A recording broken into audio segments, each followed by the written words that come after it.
At a mansion, a series of FBI agents are quietly taken down. They are protecting a banker who has evidence against a mob boss named Robert Carnelli, but all that's about to change. The man thought his attacker was dead. He's going to wish that were true. The banker flees to a panic room, mocking Bullseye for failing to get to him in time.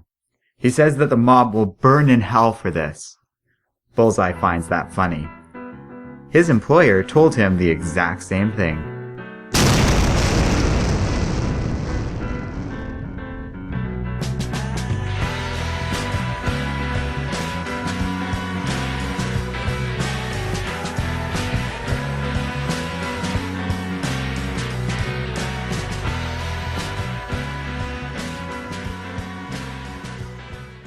In the Upper East Side, Bullseye decides to greet his agent. This is a serious breach of protocol for both of them. The assassin is only supposed to call his agent if he needs to talk. They don't meet in the office. Bullseye says they've worked together for years and he finally wanted to see where his contact works. The agent is furious, showing him that this stunt last night made the front page of the news. That job was supposed to be done discreetly. Bullseye replies that he was killing a witness the night before a trial. No matter how discreet he was, everyone was going to know what had happened. That's not why he's here anyways. He asks for another job, something big. The agent suggests that Bullseye take some time off and lay low, while the assassin decides to start flicking paperclips out the window. The first paperclip propels a biker straight into an oncoming car. Bullseye says over the last couple of years, he was dead, resurrected, paralyzed, blind, dead again, and then in prison before the hand finally broke him out and restored his body. He's kind of bored now and needs to make up for some lost time. He flicks another paperclip at the driver that hit the biker, killing the man. The agent offers a job, but it's in Utah and Bullseye finds that incredibly boring. The next paperclip hits a cop who arrives on the scene. Another job is also boring, a standard hit against a wife who wants her husband dead. Bullseye fires a paperclip into an ambulance's tire as it approaches the car crash, causing it to tip over and hit many people. Finally, the agent has a job that Bullseye takes interest in. Ralph Lozani, a top-level gangster, has a son who was recently kidnapped by a Colombian drug cartel. Lozani wants someone to go to Colombia, wipe out the cartel, and get his son back. Bullseye accepts this mission and heads out, before mentioning that his agent is out of paperclips. Meanwhile, the FBI is reeling from Bullseye's earlier attack. This was totally unexpected as they thought Bullseye was dead, and an agent, whose husband was among the FBI Bullseye just killed, is furious.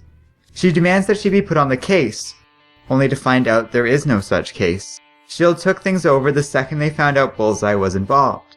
There's nothing the feds can do. In tears, the woman says she can't let this go.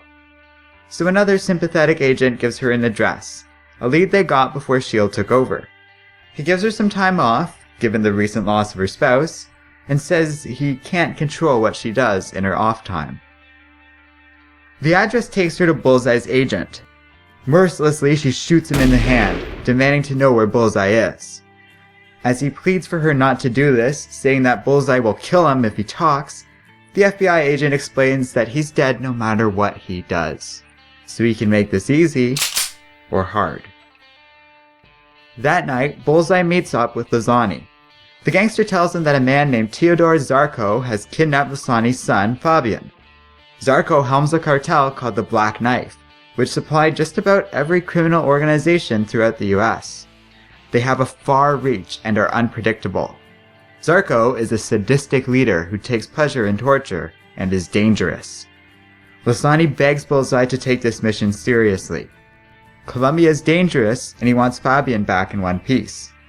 If he pulls the same sort of stunt he did with that mob witness, they'll kill his boy. The Black Knife will be expecting something like this. They have eyes and ears everywhere in Colombia. Bullseye must lay low. He must exercise absolute discretion. In a Colombian airport, Bullseye finishes putting up some flyers. They all have a very simple message. I'm coming for you. Love, Bullseye.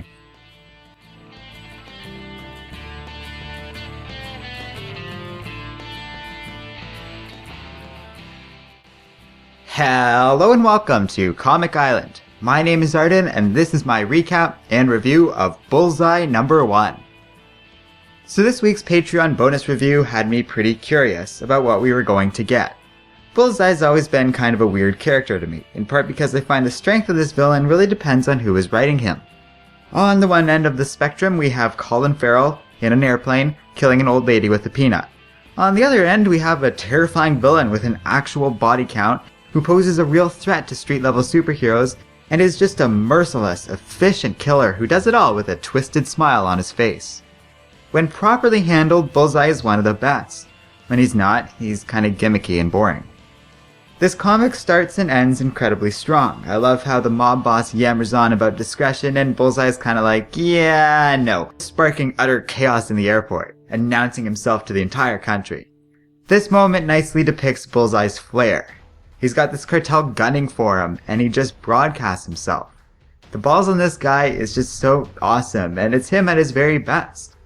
And yeah, points to this comic for a creative example of flyer distribution. But then we get the paperclip scene, and while it's cool and kind of handled well, I'm not going to pretend it isn't at least a little silly, and a little too evocative of that peanut scene for my taste. The other problem I have with this comic is I'm not terribly thrilled with its art style. Now I don't like criticizing art too much since my expertise is really in writing, and art is very subjective.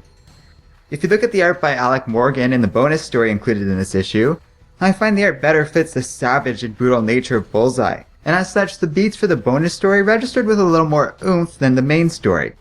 Again, this is all subjective, but I really had a hard time getting past Santa's art. Still, this comic ends strong, and if you guys are interested, if this video gets a decent amount of views, I'll be happy to keep going on this series, as always. Those of you who have been watching my Venom reviews might be surprised at these words, as I've been banging on about how difficult it is to follow a sociopath on an ongoing basis. But like I said in those Venom reviews, there are exceptions to this, and as a brief miniseries, which this comic is, I think this is one of them. There's nothing wrong with headlining a sociopath in a short story like this. It can be a change of pace, and it's interesting to see a story from his perspective. There's a dark sense of fun to be had here, and as such, I did enjoy this comic. It's not the sort of thing that would get any mileage for like 100 issues, but for a 6-part miniseries, this isn't that bad at all. There are enough flaws here I am hesitant to give this a recommendation though. I personally would suggest waiting to see where this story goes, and if it seems cool to you, you can always pick up the trade when that comes out. There are some real fun, promising moments here that suggest this miniseries could be great. And the bonus story was a short, dark, and excellent little addition to the issue. But yeah, it isn't perfect either. Let me know what you think in the comments section below. Thanks for watching, and don't forget to like, subscribe, and keep reading comics.